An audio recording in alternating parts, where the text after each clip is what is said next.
আপনি কি কখনো গভীরভাবে ভেবে দেখেছেন আল্লাহর উপর ভরসা করার নামে আপনি হয়তো জীবনের সবচেয়ে বড় ভুলটাই করছেন?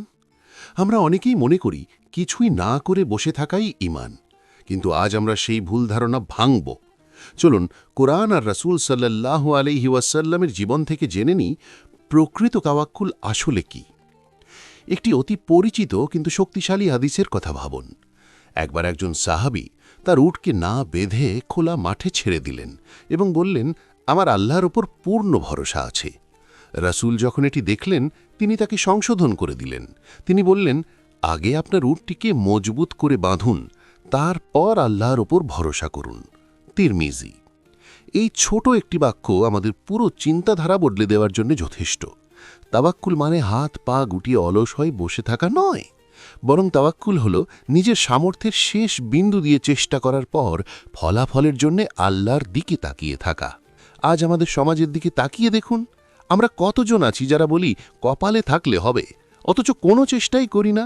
আপনি চাকরির জন্য হাহাকার করছেন, কিন্তু নিয়ম মতো আবেদন করছেন না বা দক্ষতা বাড়াচ্ছেন না। আপনি ব্যবসায় লাভের স্বপ্ন দেখছেন, কিন্তু পরিশ্রম দিতে রাজি নন। আপনি সন্তানকে নেককার বানাতে চান, কিন্তু তাকে সময় দিচ্ছেন না বা সঠিক শিক্ষা দিচ্ছেন না। আমরা সব কিছু আল্লাহর উপর চাপিয়ে দিয়ে নিজের দায়িত্ব থেকে পালিয়ে বেড়াচ্ছি। কিন্তু ভাই, আল্লাহ কি কোথাও বলেছেন আপনাকে হাত গুটিয়ে শুয়ে থাকতে? ইসলামের ইতিহাস কি অলসতার শিক্ষা দেয়? রাসূল কি বদরের যুদ্ধে শুধু ঘরে বসে দোয়া করেছিলেন?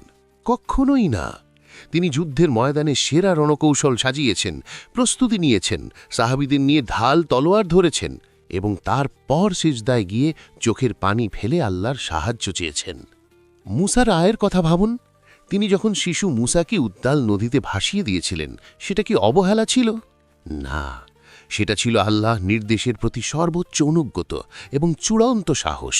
তিনি তার সাধ্যের সবটুকু করেছেন, তারপর ফলাফল আল্লাহর হাতে সঁপে দিয়েছেন। পবিত্র কোরআনে আল্লাহ তাআলা ঘোষণা করেছেন, আর যে ব্যক্তি আল্লাহর উপর তাওয়াক্কুল করে তিনিই তার জন্য যথেষ্ট। সূরা তালাক, আয়াত ৩। তবে মনে রাখবেন, এই আয়াতে তাওয়াক্কুলকারী ব্যক্তিটি কোনো অলস ব্যক্তি নয়। সে হলো এমন একজন মানুষ যে আল্লাহকে ভালোবাসে, আল্লাহকে ভয় করে এবং নিজের কর্মক্ষেত্রে সর্বোচ্চ সততা ও পরিশ্রম ঢেলে দেয়। তারপর দিন শেষে প্রশান্ত চিত্তে বলে, হে আল্লাহ, আমি আমার কাজ করেছি, এখন আপনি যা ভালো মনে করেন তাই দিন।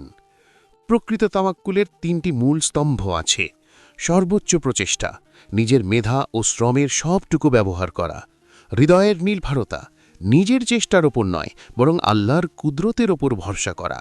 ফলাফলে সন্তুষ্টি, চেষ্টা করার পর ফলাফল আপনার মনের মতো না হলেও আল্লাহর ফয়সালাকে হাসি মুখে মেনে নেওয়া। তাই আজই একবার আয়নার সামনে দাঁড়িয়ে নিজেকে প্রশ্ন করুন, আপনি কি সত্যিই আল্লাহর উপর ভরসা করছেন, নাকি নিজের অলসতাকে দিন বা তাকদিরের দোহাই দিয়ে আড়াল করছেন? জীবন বদলাতে হলে মানসিকতা বদলান। আগে নিজের কাজটুকু ঠিকভাবে সম্পন্ন করুন, তারপর আল্লাহর উপর নির্ভর করুন। যদি এই ভিডিওটি আপনার চিন্তায় সামান্যতম পরিবর্তন এনে থাকে, তবে এটি শেয়ার করে আপনার প্রিয়জনদেরও সচেতন করুন, কারণ আপনার একটি শেয়ার হয়তো অন্য কারোর ভুল ধারণা ভেঙে দিতে পারে। আল্লাহ আমাদের সবাইকে সঠিক এবং কর্মঠ তাওয়াক্কুলকারী হওয়ার তৌফিক দান করুন। আমিন।